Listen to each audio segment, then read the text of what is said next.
आणि यानंतर थेट शिर्डीमध्ये जाऊया। भाजपचं आज महाअधिवेशन सुरू आहे आणि याच अधिवेशनामधून मनोज दयाळकर हे आपले भाजपच्या कार्यकर्त्यांजवळ बातचीत करतायत। थेट पाहूयात।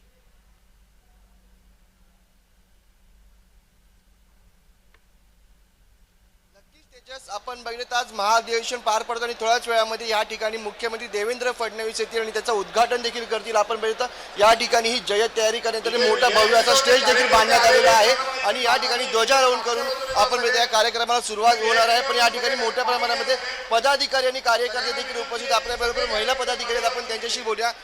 ताई, काय सांगणार, महाअधिवेशन आता काही वेळामध्ये सुरू होईल, काय सांगाल?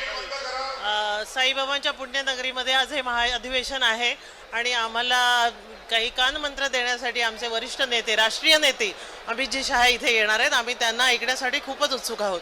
काही मागच्या वेळीच आपण बघितलं पुण्यामध्ये देखील कानमंत्र दिलं, त्यामुळे मोठा विजय विधानसभेमध्ये झाला। आता महानगरपालिका संस्थांचे म्हणजे स्थानिक स्वराज्य संस्थांची निवडणुका येतात आणि त्याच्यामध्ये देखील अमित शहा आज येणार आहेत आणि ते देखील काय कानमंत्र महाअधिवेशनामध्ये हाच मागच्या अधिवेशनामध्ये जो मंत्र दिला त्याच्यामुळे आपण विधानसभेमध्ये खूप मोठा विजय मिळाला होता। तशाच पद्धतीने आता मुंबई नगरपालिका आणि सगळ्या महानगरपालिकांमध्ये कसा विजय मिळवायचा ह्याचा महामंत्र देण्यासाठी दिग्गज येणार आहेत आणि पुण्यनगरीमध्ये शिवाजी यांच्या महाराजांच्या ते आम्हाला कानमंत्र देतील आणि खूप मोठ्या संख्येने आम्ही विजय मिळवू।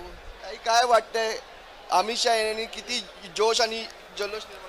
नक्कीच आज साईबाबांच्या पुण्यनगरीत तुम्ही सगळेजण बघता आहात की आमचे वरिष्ठ आणि कार्यकर्ते हे सगळे एका प्लॅटफॉर्मवर जमलेले आहेत।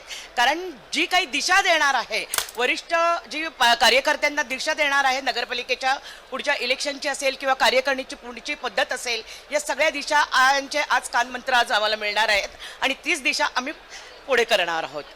श्रद्धा आणि सबुरीचा नारा हा देण्यात आलेला आहे, काय सांगाल? श्रद्धा आणि सबुरी हा मूळ मंत्रच आहे भाजपचा। श्रद्धा आणि सबुरीमुळेच आम्ही विजय मिळवलाय आणि आज अमितभाई येणार आहेत, एवढे मोठे नेते आम्हाला मार्गदर्शन करणार आहे, ज्यांनी श्रद्धा आणि सबुरीने पूर्ण भारतावर आता आम्ही पूर्ण भारतभर भाजप आणि भाजपाच आहे आणि याच्या पुढे एकच पक्ष दिसेल, भारतीय जनता पार्टी।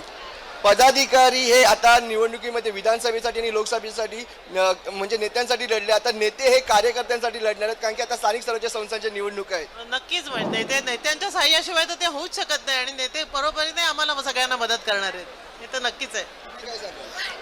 याबद्दल एवढंच सांगू शकेल की नेत्यांच्या मार्गदर्शनापुढेच कार्यकर्ता करत असतो आणि कार्यकर्ता हा नेत्यांना आपली बेसिक जी असते ते सगळ्या गोष्टी अपडेट करत असतो, तर त्याच्यामुळे ती दिशा ही दोघांच्या संगनमताने ठरूनच पुढचा विजय हा निश्चित होणार आहे। महाराष्ट्र आता थांबणार नाही असं स्लोगन देखील देण्यात आलं।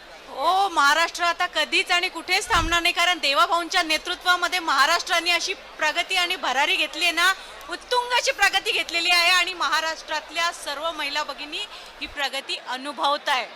देवाभाऊंमुळे लाडक्या बहिणी खुश झालेल्या आहेत, तुम्हाला काय वाटतं? लाडक्या बहिणींचा लाडका भाऊ एकच भाऊ, देवाभाऊ, देवाभाऊ, देवाभाऊ। स्थानिक स्वराज्य संस्थांच्या निवडणुका येतात, अमित शहा येणार, काय वाटतं?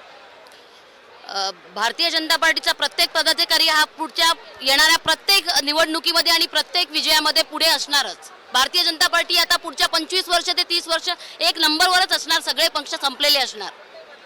सगळे पक्ष संपलेले असणार, फक्त भारतीय जनता पार्टी हीच एक नंबरवरती असणार असं या महिला पदाधिकाऱ्यांचं म्हणणं आहे। अगदी धन्यवाद मनोज, आपण दिलेल्या सविस्तर माहितीसाठी आणि प्रतिक्रियांसाठी।